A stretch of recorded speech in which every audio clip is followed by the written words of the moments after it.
I really love practice, but yeah, when I was young, it was a chore.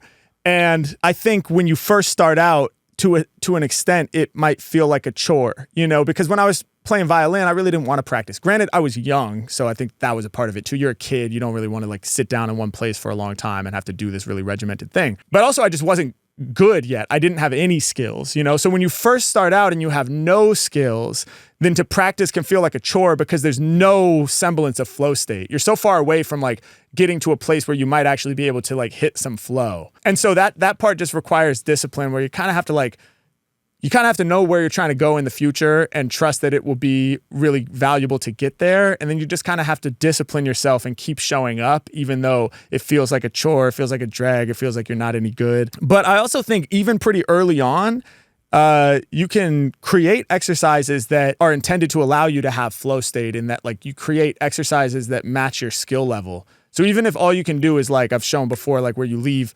everything's a gap, and then on the 4 count, you put the rhyming word. So that's like, word,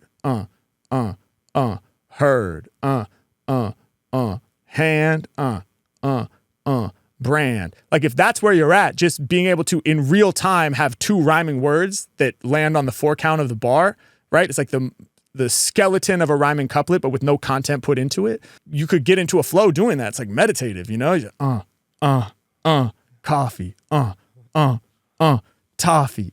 You just like, I don't see why not, that's the exact challenge. And especially if that's hard for you, then you might be able to enter a flow with it, because flow state is not about doing something easy that you've already mastered. It's about doing the thing that's like right at the razor's edge of your ability. So if you haven't spent a lot of time rhyming words, to have one ready on the 4 might be like just the perfect challenge that you can do it, but just barely. And so it'll focus you in.